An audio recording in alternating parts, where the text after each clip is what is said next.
अस्सलाम वालेकुम। क्या हाल है आपका? उम्मीद कर रही हूँ आप खैरियत के साथ हैं और बहुत ही सेहतमंद ज़िंदगी गुजार रहे हैं, अपनी सेहत का भी ढेर सारा ख्याल कर रहे हैं। मैं हमेशा इस बात पर आपको ज़ोर देती हूँ कि अपनी सेहत का ख्याल किया करें और अल्लाह का शुक्र अदा किया करें। सेहत बहुत बड़ी नेमत है। एज़ ए हेल्थ प्रोफेशनल जब हम हस्पतालों में जाते हैं ना, तो हम देखते हैं कि मरीज़ किस तकलीफ़ से गुज़र रहे होते हैं और जिस वक़्त वो सेहत याब होकर घरों को जाते हैं तो उनके चेहरों पे जो इत्मीनान और जो खुशी, जो मुस्कुराहट होती है ना, वो इस वक़्त मैं आपको अल्फाज में बयान नहीं कर सकती। बहुत शुक्रिया आप लोगों का कि आप हमारे चैनल के कंटेंट को पसंद कर रहे हैं, हमें फ़ीडबैक भी दे रहे हैं। आज का टॉपिक वाटर कंजम्पशन से रिलेटेड है। कितना डेली रिक्वायरमेंट है और कितने गिलास पानी पीना रोज़ाना मुनासिब है? क्या कोई ऐसा फार्मूला है जिसके ऊपर बेस करके हमें पता चल सके कि हम जितना पानी पी रहे हैं उतना काफ़ी है? वज़न का पानी इनटेक पे कोई असर होता है? स्किन के ऊपर उसके क्या बेनिफिट्स हैं? इसके अलावा अगर हम एक मिक़दार से, एक लिमिट से ज़्यादा अगर पानी पी लें, उसका कोई सेहत पर नुकसान होता है? क्या हम चाय या कॉफ़ी लेते हैं उसमें भी तो पानी मौजूद होता है, वो काफ़ी है? क्या प्लेन वाटर लेना ज़रूरी है? ये सारी बातें हम आज के टॉपिक में डिस्कस करने वाले हैं। चलते हैं आज की वीडियो की जानिब। अगर हम सेफली वाटर कंजम्पशन की बात करें ना, तो अप्रॉक्सीमेटली 1 किलोग्राम के लिए हमें 35 मिलीलीटर पानी की ज़रूरत होती है। यानी कि अगर किसी का वज़न 60 किलोग्राम है तो उसको 2.1 लीटर की, किसी का 70 किलोग्राम है तो उसको 2.4 लीटर की, और अगर किसी का 80 किलोग्राम वज़न है तो अप्रॉक्सीमेटली 2.8 लीटर्स वाटर की ज़रूरत होती है। डेली रिक्वायरमेंट है ताकि उसका ब्रेन ऑप्टिमल काम कर सके और उसका मेंटल हेल्थ, अलर्टनेस उसकी बरकरार रहे। लेकिन एक बात का आपने ज़रूर ध्यान में रखना है कि ये एनवायरमेंटल फैक्टर्स भी इस पर मैटर करते हैं। अगर हम वाटर इनटेक के फॉर्मूले की बात करें तो वाटर इनटेक जो डेली है is equal to body weight, अगर हम किलोग्राम में लें, मल्टीप्लाई बाय 0.03। लेकिन जैसा मैंने आपको पहले भी जिक्र किया है कि क्लाइमेटिक चेंज के ऊपर भी बहुत मैटर करता है और डाइट इनटेक पर भी ये वेरी करता है। अगर हम स्किन पे वाटर इनटेक के असरात की बात करें ना, तो ऑब्वियसली हम सबको मालूम है कि बॉडी के अंदर हमारे टॉक्सिन्स बन रहे होते हैं जिनका बॉडी से एलिमिनेट होना, उनका इखराज बहुत ज़रूरी है। और वाटर इनटेक की वजह से उनका पानी में यूरिनेशन के थ्रू इखराज होता है, उसके अलावा स्वेटिंग के थ्रू भी इखराज होता है, जिसकी वजह से ऑटोमेटिकली स्किन की मॉइस्चराइजेशन भी बेहतर होती है और स्किन की ग्लो, ब्राइटनेस में भी इजाफा होता है। यहाँ पर मैं आपको एक पॉइंट आउट करना ज़रूर बात चाहूँगी, जो आजकल आप इंटरनेट पे देख रहे होते हैं, जिसके अंदर ये कहा जा रहा होता है कि बर्फ़ीले पानी के अंदर पानी डिप करें जिससे उसकी ग्लो में इजाफा होगा। यहाँ पर एज अ हेल्थ प्रोफेशनल मैं इस चीज़ के अगेंस्ट हूँ।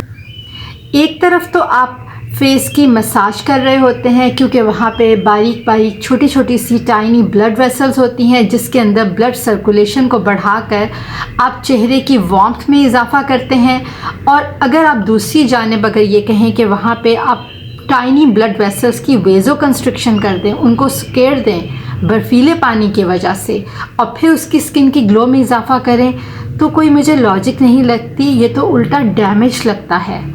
इंटरनेट पे किसी भी हैक को यूज़ करने से पहले थोड़ी सी उसकी स्टडी कर लें, थोड़ी सी अपनी लॉजिक्स भी इस्तेमाल कर लें, अपने माइंड का भी, विज़डम का भी यूज़ करें। उसके बाद ही आप उस चीज़ को अपने ऊपर यूज़ करें, अपने ऊपर उसका इस्तेमाल करें, ताकि आप किसी भी जो डैमेज होता है या उसके साइड इफ़ेक्ट्स हैं उससे आप बच सकें। और हमेशा की तरह मैं आपको यही कहूँगी कि कोई भी आप नई चीज़ करने लगते हैं ना, एक्सपेरिमेंट करने से पहले आप अपने हेल्थ प्रोफेशनल से ज़रूर कंसल्ट कर लिया करें। यूजुअली हमारी सोसाइटी में दो स्कूल ऑफ थॉट्स पाए जाते हैं। एक कहता है कि पानी को गर्म करके पिएं, एक कहता है पानी को ठंडा पिए।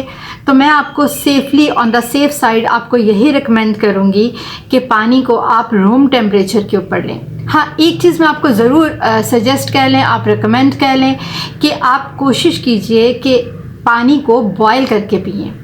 घर में अगर कोई देगचा है तो उसमें आप रात के वक्त पानी को बॉयल करके रख दें, ढक के रख दें और सुबह के वक्त उसको नतार के ऊपर से उतार लें और उसको आप अपने जगों में घर में भर के रख लें या बोतलों के अंदर आप भर के रख लें। इससे आपकी जो बहुत से जो जर्म्स होते हैं पानी के अंदर वो मर जाते हैं और पानी आपका बहुत हद तक साफ़ हो जाता है, कंटामिनेट नहीं रहता। कोशिश किया करें कि आप जब भी ट्रैवल करते हैं ना तो अपने बैग में अपने साथ एक छोटी सी बॉटल कैरी करें जो आप घर से पानी लेकर जाएं। अगर आप ऐसा नहीं कर सकते तो एटलीस्ट आप अपने बैग्स में डिस्पोजेबल जो ग्लास होते हैं वो साथ लेकर जाएं। वाटर इंटॉक्सिकेशन सिंड्रोम एक ऐसा सिंड्रोम है जिसमें इलेक्ट्रोलाइट इम्बैलेंस हो जाते हैं क्योंकि वाटर इनटेक ज़्यादा होती है। उसकी वजह से हाइपोनेट्रीमिया होता है और हाइपर हाइड्रेशन हो जाती है, डिसोरिएंटेशन होती है। ये कुछ लोगों में होती है जिनमें स्पेशली मिलिट्री जो ट्रेनिंग कर रहे होते हैं, मैराथन रनर्स होते हैं या किसी को कोई साइकेट्रिक डिजीज़ प्रॉब्लम हो। ट्रीटमेंट के लिए यूजुअली डायूरेटिक्स का इस्तेमाल किया जाता है। उसके अलावा साइको एनालिसिस भी किया जाता है जहाँ पे अंडरलाइंग कॉज को ट्रीट किया जाता है। अगर हम वाटर इनटेक के और बेनिफिट्स की बात करें तो उसमें ये डाइजेशन में हेल्प करता है। इसके अलावा ये कब्ज़ कुशा के तौर पर भी काम करता है, हमारे ब्लड प्रेशर को नॉर्मल रेंज में रखता है और जो हमारे जॉइंट्स हैं उनको लुब्रिकेट करने में भी हेल्प करता है, हमारे ऑर्गन्स को और टिश्यूज़ को भी प्रोटेक्ट करता है। कुछ लोग चाय और कॉफ़ी के बहुत शौकीन होते हैं और उनका ख्याल होता है कि अगर वो चाय या कॉफ़ी ले रहे हैं तो उनमें वाटर रिप्लेसमेंट हो जाएगी। ठीक है, हमें इस बात से इनकार नहीं है कि आप चाय और कॉफ़ी बनाने में भी पानी का इस्तेमाल करते हैं, लेकिन ये चीज़ भी जहन में रखनी चाहिए कि कैफ़ीन की डायूरेटिक प्रॉपर्टी भी होती है और उसके अलावा हम बहुत से ऐसे केमिकल्स भी बॉडी में लेके जा रहे होते हैं जिनको फ्लश आउट करने के लिए भी हमें पानी की ज़रूरत होती है। इसलिए जो चीज़ भी अपनी ज़िंदगी में अपनी डाइट में इस्तेमाल किया करें ना, एतदाल के साथ किया करें ताकि अल्लाह ने अपनी खाने की हर चीज़ में जो भी बेनिफिट मिले हैं ना उनसे आपको भरपूर फ़ायदा मिले। उम्मीद करती हूँ कि आपको आज की वीडियो अच्छी लगी होगी। अगर आपको वीडियो अच्छी लगी हो तो उसे लाइक ज़रूर कीजिएगा, हमें फ़ीडबैक ज़रूर दीजिएगा और अपने फैमिली, फ्रेंड्स और रिलेटिव्स को शेयर करना ना भूलिएगा। मिलते हैं अगली वीडियो में नेक्स्ट टॉपिक के साथ। अल्लाह निगहबान।